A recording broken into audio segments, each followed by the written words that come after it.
আপনি দেখবেন আওয়ামী লীগ বিএনপি দুইটা দলই তো 91 থেকে শুরু করে 2024 পর্যন্ত ক্ষমতায় ছিল। আপনি যদি বিএনপির একজন লিডারকে বলতেন যে আওয়ামী লীগ এতটা খারাপ দল, তা আওয়ামী লীগ কি এত বছরে একটাও ভালো কাজ করে নাই? বলবেন না, একটাও করে নাই। আবার এই কথা বিএনপি কি বলবেন, আওয়ামী লীগকে বলবেন, ওরা বলবে না বিএনপি কোনো ভালো কাজ করে নাই। তার মানে ভার্চুয়ালি যার যার নেতা হইল গিয়ে ফেরেশতা আর বিরোধী দলের নেতা হল ইবলিস।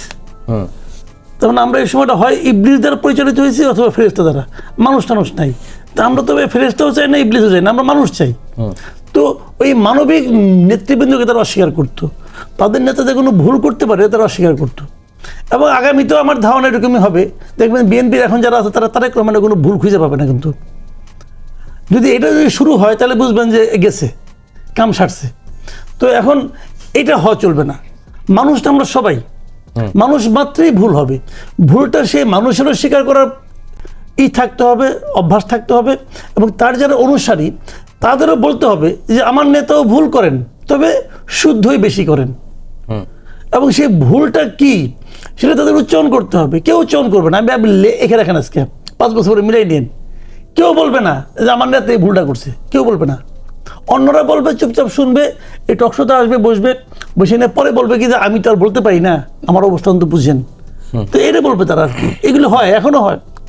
তো এই যে প্র্যাকটিসটা, এখান থেকে বাইরে আসতে না পারলে আপনি কিন্তু প্রকৃত গণতন্ত্র কায়েম করতে পারবেন না ভাই।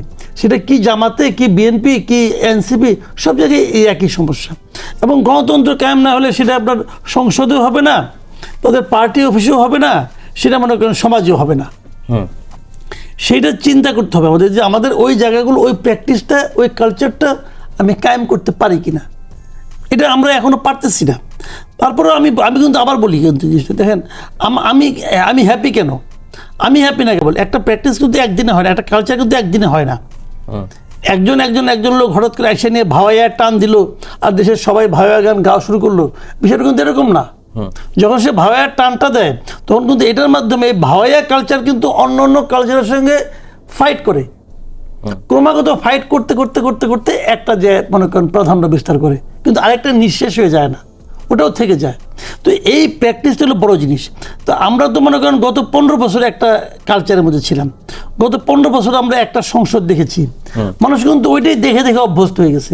কেবল মানুষ না, যারা এখন পলিটিক্স করেন তারাও ওটা দেখে দেখে অভ্যস্ত হয়ে গেছেন। আজকে যারা বিএনপি করেন তারাও কিন্তু এখন সরকারি দল হয়ে তারা কিন্তু জামাতের কাছ থেকেও ওই জাতীয় পার্টির আনুগত্যটা আশা করেন মনে মনে।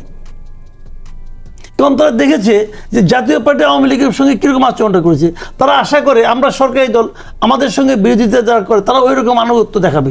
কারণ এটা তো মনে করেন এটা তাদের সাবকনশিয়াস মাইন্ডে ঢুকে গেছে এই 15 বছরের দেখতে দেখতে।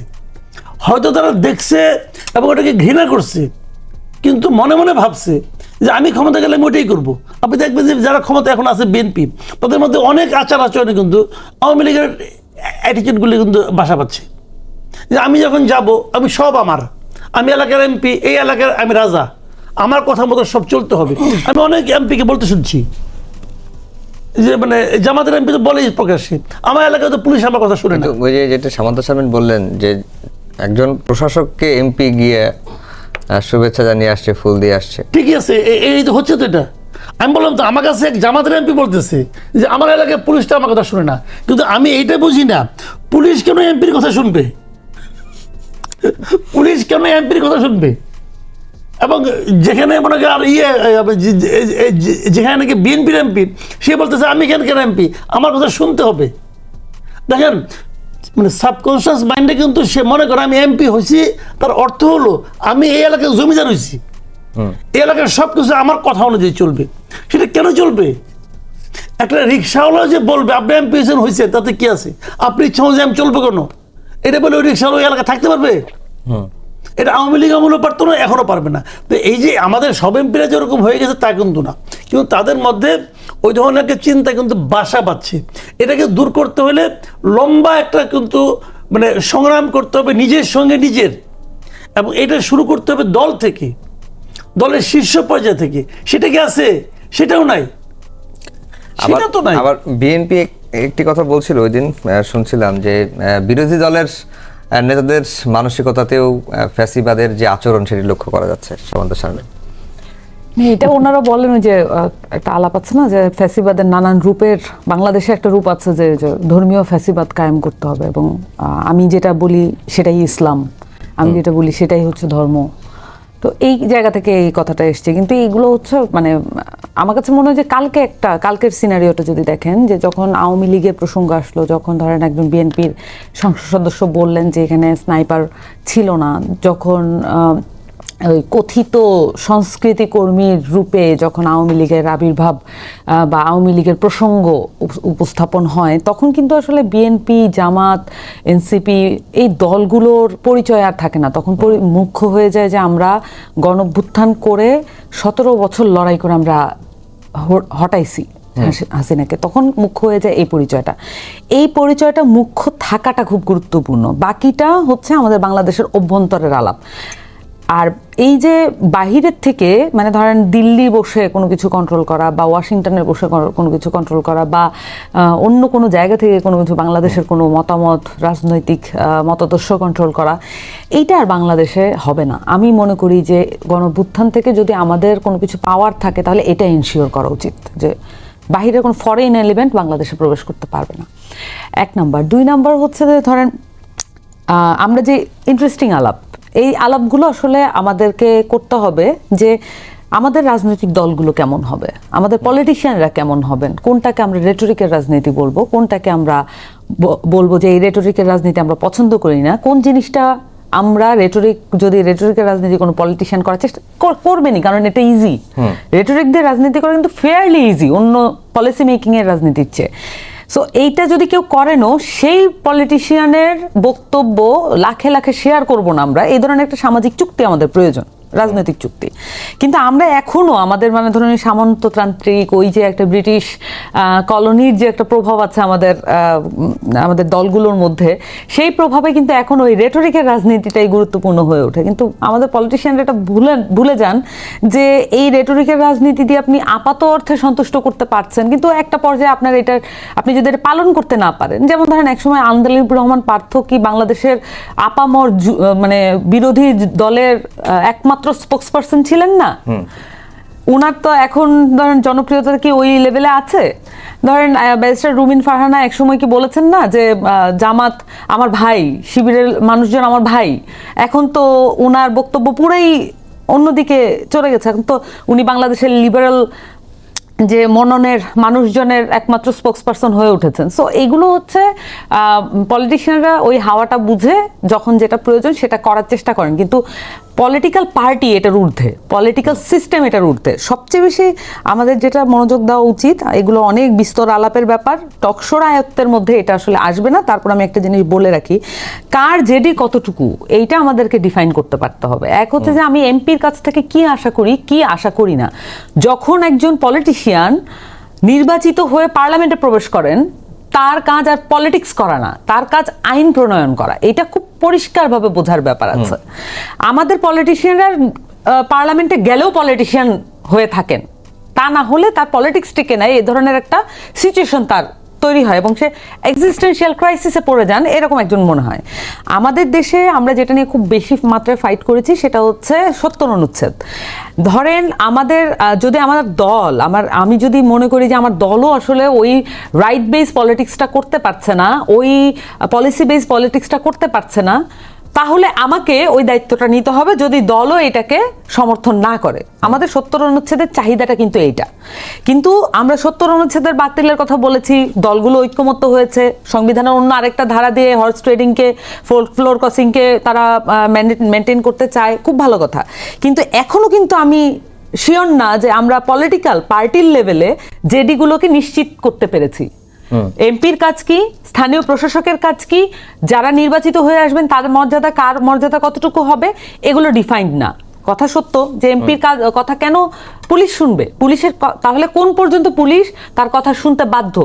তাহলে পুলিশের যে পলিটিসাইজেশন, এইটাও একটা গুরুত্বপূর্ণ বিষয়।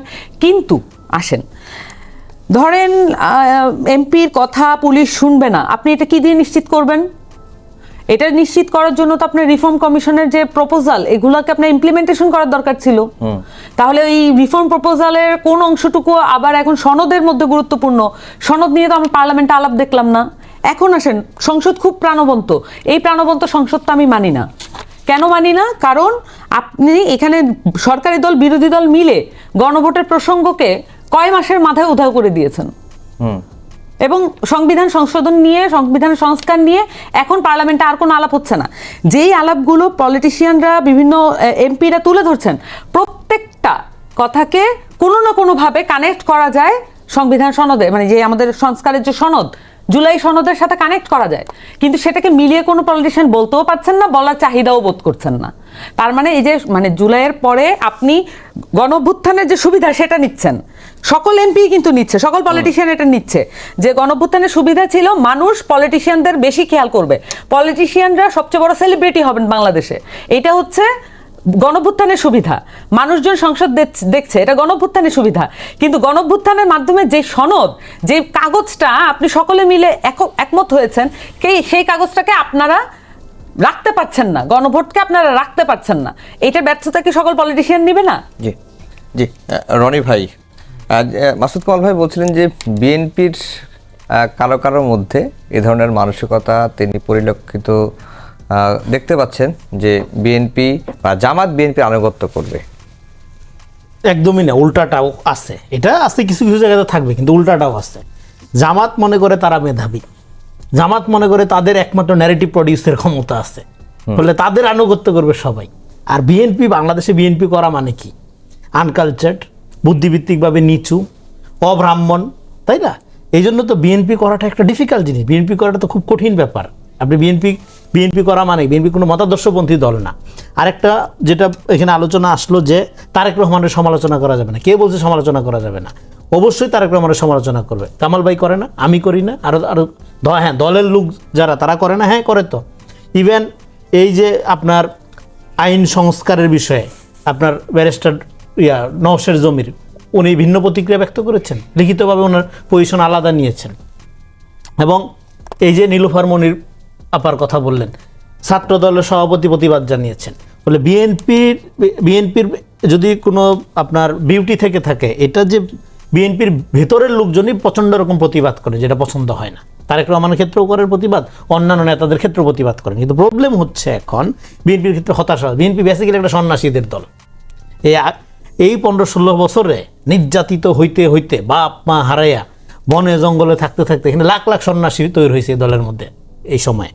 এর মধ্যে বিগত সময়ে যারা, তারাও নির্যাতিত, তারাও কিন্তু বিদেশে ছিল, ধরেন লন্ডনে ছিল, নিউ ইয়র্কে ছিল, তারা এসে এখন ধরেন দায়িত্ব পালন করছে। কেউ কেউ খুবই ভালো করছে, কেউ কেউ মনে করছে যে সে তো আসলে ক্ষমতার অংশীদার হয়ে গেছে, যেটা কামাল ভাই বলার চেষ্টা করলেন। তার মনে রাখা দরকার, তার যে দায়িত্ব, তারেক রহমান যে তারা দায়িত্বে আনছেন, বসছেন, সেটা হলো এখানে লক্ষ লক্ষ মানুষের রক্ত, ঘাম, শ্রম, লাশের গন্ধ নিয়ে এই দায়িত্বে সে বসছে। ফলে প্রতিনিয়ত এই সমস্ত বিক্ষুব্ধ, যাদেরকে ত্যাগী বলা হয়, বিএনপি যদি ত্যাগীদের নিয়ে আপনি একটা আলাদা দল করেন, এটা বাংলাদেশের সবচেয়ে বড় বিরোধী দল হবে। কিসের জামাত, এনসিপি সবচেয়ে বড় বিরোধী দল হবে ত্যাগীদের যদি আপনি একসাথে করেন। তো তার মানে সমস্যাটা বিএনপির মধ্যে আছে। যে লোকটা দায়িত্ব পালন করে, এইবার আপনি দায়িত্ব আপনাকে দেওয়া হয়েছে, আপনি দায়িত্ব পালন করছেন, তারেক রহমান আপনাকে ধরুন দায়িত্ব দিছে, সেইটা এই ক্ষমতাকে ব্যবহার করে, এই দায়িত্বকে ব্যবহার করে ব্যক্তিগত পাওয়ার এক্সারসাইজ করা, ব্যক্তিগত সুটেড বুটেড হয়ে দৌড়াদৌড়ি করা, হ্যাঁ, এবং ক্ষমতার ওই গরম শো করা, এবং নিজেকে ফ্যাসিলিটেট করার জন্য আপনাকে দায়িত্ব দেওয়া হয়নি। আপনাকে দায়িত্ব দেওয়া হয়েছে এই সমস্ত লক্ষ লক্ষ নির্যাতিত, কারা নির্যাতিত, আপনার হাজার হাজার গুম এবং খুন এবং ওই আপনার অভিশপ্ত দুঃখ কষ্ট নিয়ে যে সমস্ত পরিবারগুলো আছে, তাদের পক্ষ থেকে দেশ পুনর্গঠন করার জন্য আপনাকে দায়িত্ব দেওয়া হয়েছে। ক্ষমতা এনজয় করার সরকার এটা না। ফলে এই পেইনটা কি ফিল করেন যারা দায়িত্বে আছেন? সবার ক্ষেত্রে বলা যাবে না যে এই পেইন ফিল করেন, করলে তাহলে তো এই ধরনের বিতর্ক আসতো না। করলে তো যেমন ধরেন এই যে নজরুল বর্ষ নিয়ে তারেক রহমান ছোট্ট একটা বক্তব্য দিয়েছে, আপনাদের টেলিভিশনে দেখলাম ক্লিপটা। নজরুল বর্ষের যে চিঠি, সে চিঠির মধ্যে সমস্ত আমলাদেরকে সংযুক্ত করছে দায়িত্ব। আমলারা কি নজরুল গবেষক? এই কথাটা নোটিস করতে হইলো কার? তারেক রহমান নোটিস করতে হইলো। নজরুল বর্ষ আপনি উদযাপন করবেন, ভালো কথা, সেখানে তো নজরুল গবেষক যারা এই বিষয়ের সাথে সংশ্লিষ্ট তাদেরকে আনবেন। তার মানে কি, বিএনপির রাজনীতিটা আমাদের বুঝবার ব্যাপার আছে। বিএনপির রাজনীতি কোনো আদর্শবাদী রাজনীতি না। তারেক রহমানের আদর্শের পূজা করার দরকার নাই, তারেক রহমানের নীতির পূজা করেন। কোন নীতি? যে নেতা নিজে আইন মানে, যে নেতা ট্রাফিক সিগন্যালে দাঁড়াই থাকে। যে নেতা মনে করে যে আপনার ট্রান্সপারেন্সি দরকার, যে নেতা মনে করে যে আপনার দায়িত্বটা একটা আমানত এবং কৃচ্ছতা সাধন করতে হবে, বিলাসিতা করা যাবে না, রাষ্ট্রের টাকা অপচয় করা যাবে না, এই মানসিকতার মধ্যে এসে আপনি নীতি ফলো করেন, এই নীতির পূজা করেন, আদর্শের পূজা করা না। বিএনপি কোনো আদর্শবাদী দলই না, এটা ভ্যালু বেসড পলিটিক্স করে। এখানে বিভিন্ন ভ্যালুজের লোক একসাথে আছে। এখানে আপনি ডান পাবেন, বাম পাবেন, আস্তিক পাবেন, নাস্তিক পাবেন, পাগল পাবেন, সাধু পাবেন, অনেক ধরনের লোক আছে। ফলে এখানে এই যে নীতিবাদী, যে ডক্ট্রিনাল শাসন, এই নীতিবাদী শাসনটা ফলো করার ক্ষেত্রে যারা বিগত আমলে দেশে ছিল না, বিশেষ করে প্রচণ্ড রকম নির্যাতনের মধ্য দিয়ে যাদের যেতে হয় নাই, তাদের কারো কারো ক্ষেত্রে এটা একটা গরিমসির ভাব থাকতে পারে, সেটা পরিলক্ষিত হয়। কারণ তারা তো ওই পেনটা ফিল করে নাই। ভাই দেশে থাইকে এখানে আওয়ামী লীগের বিরুদ্ধে ফাইট করার, এটা মাঝে মাঝে ঘুম থেকে উঠা জায়গা দেখি যে মানে এটা বিস্ময়কর মনে হয় যে আমরা যে টিকে আসছি, বেঁচে আসছি, এটা বিস্ময়কর মনে হয়। তো ফলে এরকম একটা কাঠামোর মধ্যে যারা ফাংশন করে, যারা এখনো স্বাভাবিক হইতে পারে না, বললাম না গ্রামে গঞ্জে যায় কথা বলি যে বিএনপির নেতাকর্মীর সাথে, বেশিরভাগই সন্ন্যাসী হয়ে গেছে, জীবনে আর কোনো চাওয়া পাওয়া নেই, কারণ ওর জীবনের প্রাইম টাইমটা চলে গেছে। তো ফলে আপনার তো দেশ পুনর্গঠন ছাড়া আর কোনো অপশন নাই, আর কোনো সুযোগ নাই, আর কোনো সুযোগ নাই। জি, এটা শুধুমাত্র বিএনপির রাজনীতির ক্ষেত্রে জরুরি না। ফলে এবং অন্যান্য যারা রাজনীতি করবে তাদেরও যেটাকে চ্যালেঞ্জ আকারে হাজির হচ্ছে কি রাজনীতিটা। যেমন ধরেন এখন আরেকটা জিনিস বলা হচ্ছে যে ক্ষমতায় বিএনপি, কিন্তু দেশ চালাচ্ছে কারা? দেশ চালাচ্ছে জামাত, আওয়ামী লীগ। কারণ গুপ্তভাবে আওয়ামী লীগের সাথে তো জামাত ছিলই পুরা পিরিয়ডে, এবং আওয়ামী লীগের একটা বড় কাঠামো গণঅভ্যুত্থানের বড় রয়ে গেছে। ফলে তাদের এই যে পুরানা প্রেম এবং নতুন যে তাদের এই যে আপনার পলাতকদের অসহায় অবস্থা, এর মধ্যে দিয়ে এখানে চলতেছে। এই আমরা এখন কি ঘুষ ছাড়া চাকরি হয়? আপনি বলতে পারবেন যে বাংলাদেশে এখন ঘুষ ছাড়া চাকরি হয়? হয় না তো। তাহলে কিসের আপনার নতুন বন্দোবস্ত, কিসের নতুন পরিবর্তন? হয় নাই তো পরিবর্তন। আপনার কাছে আবার আসবো মাসুদ কামাল ভাই। এই যে 17 বছরের নির্যাতন, নিপীড়ন, গুম, খুন, এরপরে গণঅভ্যুত্থানে এত মানুষের রক্ত, এরপরে যে সরকার ক্ষমতায় আছে, এটি তো যদি রনি ভাই বললেন যে সরকারের মূল ম্যান্ডেট হচ্ছে দেশটাকে পুনর্গঠন করা, ক্ষমতাকে এনজয় করা না, কিন্তু আসলে কি তাই হচ্ছে? না, এটা তো এনজয় করতেছে, ক্ষমতা এনজয় করতেছে না, পরিবর্তন দেখেন না আপনারা? এখানে দেখবেন অনেক এমপি সাহেবরা আসেন, এখন আগেও আসতেন টকশো করতে, আগে যে পোশাকে আসতেন এখন কি সেইভাবে আসেন? আগে ওনার সঙ্গে যে কজন লোক থাকতেন এখন কি ততজন লোক থাকেন? আগে এসে আপনার গাড়িতে উঠতেন, এখন তার নিজের গাড়িতে ওঠেন। এর মধ্যে কয় টাকা বেতন পাইছেন উনি? একজন এমপির বেতন হলো 55,000 টাকা মাত্র, আপনার চেয়েও কম। সুযোগ সুবিধা মিলাইলে সব মিলে আমি হিসাব করে দেখছি 1,72,500 টাকা হয় আচ্ছা, তো সমস্ত ইনকাম। তো গাড়ি আসে কোথেকে? আমি যখন পর্যন্ত কোনো এমপিকে নিজের গাড়ি ছাড়া আসতে দেখি নাই। কোথেকে আসে রে ভাই? এই এনসিপির এমপি এরাও তো দেখি গাড়ি নিয়ে আসে তো। এটা কি টাকা কোথেকে আসে? টাকা কি আসমানি উপায়ে আসে? আসমানি উপায়ে জ্ঞান আসতে পারে, ওহিও আসতে পারে, টাকা আসে না। আসলে পরে আমাদের নবী ওই খেজুর খেয়ে রাখতো না, রোজা রাখতো না। ওগুলো আমরা বুঝি, ক্যাশ ওর কাইন্ড কীভাবে আসে এগুলো আমাদের বোঝা হয়ে গেছে। কেন এনজয় করেছে না, মানে পুরো এনজয়মেন্টের মধ্যে আছে। আমি একটা এক্সাম্পল দিই আপনাকে, ছোট্ট একটা এক্সাম্পল দিই। প্রাইম মিনিস্টার উনি দায়িত্ব নেওয়ার পর বললেন যে আমি সরকারি গাড়ি নেব না, আমি সরকারি তেল নিব না, আমি সরকারি প্রোটোকল নিব না। বললেন তো, কেন বললেন? এই না নেওয়া থেকে দেশের অর্থনীতি চেঞ্জ হয়ে গেছে? এই না নেওয়ার কারণে কি অর্থনীতি বিশাল একটা বুম করবে নাকি? উনি এটা কেন বলছেন রে ভাই? উনি একটা এক্সাম্পল ক্রিয়েট করতে চাইছেন। কার জন্য? আমার জন্য? আমার তো গাড়ি নাই, আমার জন্য এক্সাম্পল কি? উনি এক্সাম্পলটা ক্রিয়েট করতে চাইছেন ওনার কলিগদের জন্য, ওনারা যারা মন্ত্রিসভা আছেন তাদের জন্য। তার এক্সাম্পল কয়জন লোক ফলো করছে? কয়জন লোক ফলো? দেখেন না কয়টা মন্ত্রী ফলো করছে? একজন মাত্র করছে, এই যে কৃষিমন্ত্রী আছে না একটা কুমিল্লার, ওই ভদ্রলোক করছে, আর কেউ করে নাই। কি কারণে করে নাই? এরা গরিব। আমির খুসরো মাহমুদ চৌধুরী গরিব, আব্দুল আল মিন্টু গরিব, গরিবেরা। এদের বাইরে দেখেন তো কয়টা, এক একজনের কয়টা করে গাড়ি আছে, তাও তার আরেকটা সরকারি গাড়ি দরকার, দিনে 18 লিটার তেল দরকার তার। প্রাইম মিনিস্টার এই যে সিদ্ধান্তটা দিয়েছিল, কি কারণে দিয়েছিল? উনি বুঝাতে চাইছিল জনগণকে যে আমরা ক্ষমতায় আসছি, আপনাদের কাছে কিছু নিতে আসি নাই, দিতে আসছি। এই মেসেজটা উনি জনগণকে দিতে চাইছে। আর ওনার কলিগরা কি মেসেজ দিছে, এই লোক লন্ডন থেকে আসে কি বুঝে পলিটিক্স, আমরা বুঝি পলিটিক্স। ও পাগলের মধ্যে বলতেছে, বলতে দাও, আমরা যা করার তাই করব। তাই করতেছে তারা, তাই করতেছে। রনি ভাই, This is fact। এই আলাপটা নাকি উঠছে, যেটি রনি ভাই বললেন যে ক্ষমতায় বিএনপি, দেশ চালাচ্ছে কারা? তার কাছে মনে হয় যে বিএনপি জামাত- ক্ষমতায়, বিএনপি শুনেন আমি বলি, একভাবে ক্ষমতায় বিএনপি, দেশে চালাচ্ছে বিএনপি। বাট একটা কথা আছে, কথাটা আমি বলি আপনাকে, বিএনপি ক্ষমতায় যে আসছে, এই ক্ষমতায় আসার জন্য বিএনপির দীর্ঘ কোনো প্রস্তুতি ছিল না। বিএনপি আচমকে ক্ষমতায় চলে আসছে এবার, আচমকে লটারি পায় যায় না, এই লটারি পাওয়ার মতো বিএনপি ক্ষমতায় চলে আসছে। বিএনপির এই জন্য কোনো প্রস্তুতি ছিল না, বরঞ্চ ক্ষমতায় না এসেও এই প্রস্তুতি নিচ্ছে জামাত ইসলাম। ক্ষমতা মানে খেলে সংসদটা না তো ভাই, ক্ষমতা মানে পুরো রাষ্ট্র ব্যবস্থা। এই রাষ্ট্র ব্যবস্থার সব জায়গায় জামাত ইসলাম একদম পরিকল্পনা করে করে তার নিজস্ব লোককে বসাইছে। আমাকে ওই দিন একজন লোক বলতেছে, আমার এক বন্ধু, সে সচিবালয় সম্পর্কে তার খুব ভালো ধারণা, অনেকদিন ধরে সচিবালয় বিট করতো, এই এক সাংবাদিক। সে আমাকে হিসাব করে বলল যে বাংলাদেশে যতগুলি মন্ত্রী আছে, এই মন্ত্রীর 80% মন্ত্রীর পিএস জামাতের, 80% মন্ত্রীর পিএস জামাতের লোক। সে আমাকে আগে আঙ্গুল দিয়ে দিয়ে দেখাই দিল, এই লোকগুলি আগে সব আওয়ামী লীগের চেহারাই ছিল, আসলে তারা জামাত করে। তাহলে এখন পিএস এর উপর অনেক কিছু ডিপেন্ড করে ভাই। তো খারাপ করলাম কি আমি তো এটাই বলছি। ওইটা আছে আমি বলি, কিন্তু ওইটা তো একভাবে আছে প্রশাসনে, আমি বললাম। কিন্তু মন্ত্রী তো মনে করতেছে মিনিস্ট্রি আমি চালাই, সচিবের কথা সে বলে না, কিন্তু আমাকে বলছে PS, and PS is powerful. Right. একটা বড় অফিসে যিনি বস, ওই বসের অফিসে সবচেয়ে পাওয়ারফুল কিন্তু বস মনে করে আমি, আসলে পাওয়ারফুল হলো তার পিয়ন আর তার গেটকিপার। যেমন ওই অফিসে মনে করেন আমি গেলাম, যাওয়ার পরে ওই যে পিয়ন যে, সে বলবে যে স্যার আপনার সামনে তো মাসুদ সাহেব দেখা করতে আসছে, চা দিয়ে আসলাম, কিন্তু উনি বসে বসে আপনার নামে যা বলতেছে এটা তো শোনা যায় না স্যার, কেন একটু কয়ে দিয়ে চলে আসলো। তারপরে আমি গেলাম তার সঙ্গে আলাপ করতে, সে কিন্তু আমার অনেক পুরনো লোক, তার মাথার মধ্যে কিন্তু ওইটা আছে। এই মাসুদকে বলতে একটু আগে বাইরে বসে বসে আমার নামে বলছে, আসলে আমি বলছি কি বলি নাই, এটা ওই যে তার পিয়ন যেটা বলছে, যে লোকটা চা দেয় তার কথাই ইম্পর্টেন্ট। গেটকিপার পাওয়ারফুল, সে গেটটা খুলবে কি খুলবে না, না খুললে আপনি যত বড় পাওয়ারফুল ঢুকতে পারবেন না কিন্তু ভাই। তো পিএস হলো ইম্পর্টেন্ট।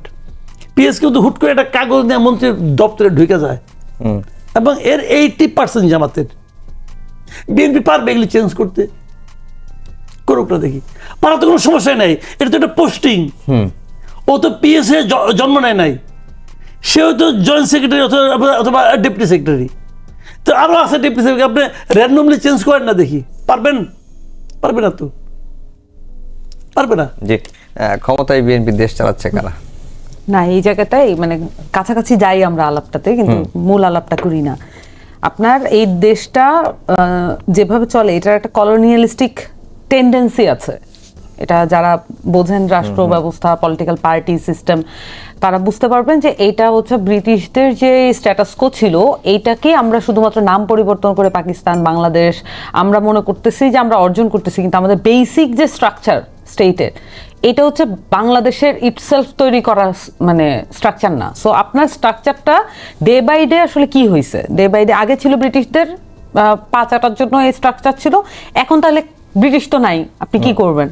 আর এখন হচ্ছে মাফিয়া অলিগার্ড, এটা একটা মাফিয়া তান্ত্রিক, একটা আমলাতান্ত্রিক একটা স্টেট, আমলাতন্ত্র দিয়ে স্টেটটা চলে।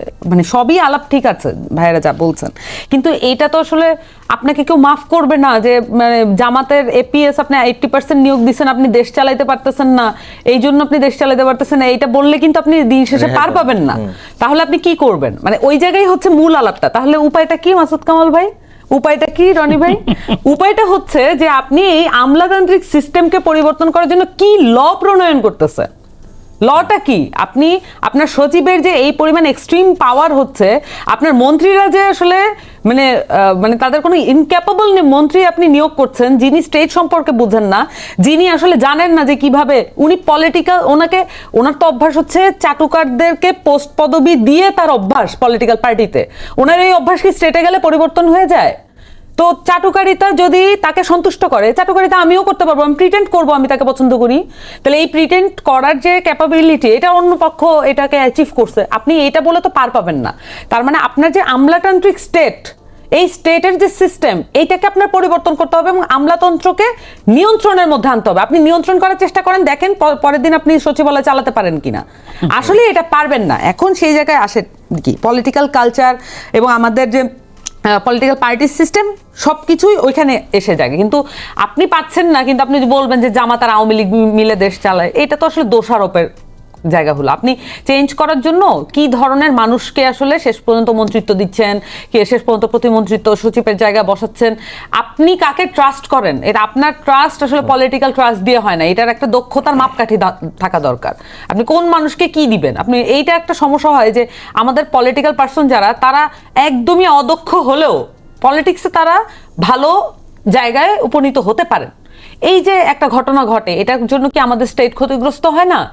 যখন তারা কোনো মন্ত্রিত্ব গ্রহণ করেন তারা তো ইনক্যাপেবল, তখন তো এই মন্ত্রণালয়টা চলে না। এবং উনি জানেন না কিভাবে, ধরেন একটা মন্ত্রণালয়, যেটা আমি বলি আপনাকে বন পরিবেশ মন্ত্রণালয়, এই মন্ত্রণালয়ে যিনি দায়িত্ব গ্রহণ করছেন উনি বন পরিবেশ সম্পর্কে কিচ্ছু জানেন না, কিন্তু উনি মন্ত্রণালয় পাচ্ছেন।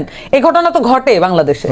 তাহলে যখন ঘটে তখন ওনার ইনক্যাপাবিলিটির সুযোগগুলো অনেকে নিতে পারবে, আপনি থাকলে আপনিও নিতে পারবেন, আমি থাকলে আমিও নিতে পারবো, কারণ উনি ইনক্যাপেবল, উনি জানেন না যে কিভাবে বন পরিবেশ মন্ত্রণালয়, ইভেন একটা মন্ত্রণালয়কে আমি যদি ধরেন একটা মন্ত্রণালয়ের দায়িত্ব পাই, আমি চাইবো স্বরাষ্ট্র মন্ত্রণালয়ে যে পরিমাণ গুরুত্ব পায় বাংলাদেশে তার চেয়ে বেশি গুরুত্ব আমি আমার মন্ত্রণালয়ের জন্য নিয়ে আসবো। কেমনে নিয়ে আসবো? এটা হচ্ছে অ্যাটেনশন, আমি পুরো ডাইভার্ট করে নিয়ে আসবো, পলিটিক্সটা আমি নিয়ে আসবো এই মন্ত্রণালয় কেন্দ্রিক, কিন্তু সেটা করবে না। এখন ধরেন আমি একটা কথা বলে শেষ করি, বিএনপির দলে আসলে সন্ন্যাসী যে তৈরি হয়েছে, এই সন্ন্যাসীদের নাম, একজন সন্ন্যাসীর নাম আমি আজকে জানতে পারলাম, নবীন তালুকদার। এবং মানে নয়ন ওই যে যুব দলের যিনি সভাপতি, উনি ওনার লাশ ধরে এই গণঅভ্যুত্থানের সময় উনি অঝরে কাঁদছেন, এরকম একটা ভিডিও কিন্তু আজকে। এটা বিএনপি তাদের যে শহীদ, তাদের যে আহত, তাদেরকে কতটুকু আপহোল্ড করেছে, মানে এইটুকু জেনারসিটি তো আমরা দেখতে চেয়েছিলাম যে আপনি একজন শহীদের পরিবারকে আপনি একটা মন্ত্রণালয় দিবেন বা আপনি একজন এমপি হিসেবে তুলে আনবেন, অন্তত এটা তো জেস্টার হিসেবেও তো একটা পজিটিভ জেস্টার।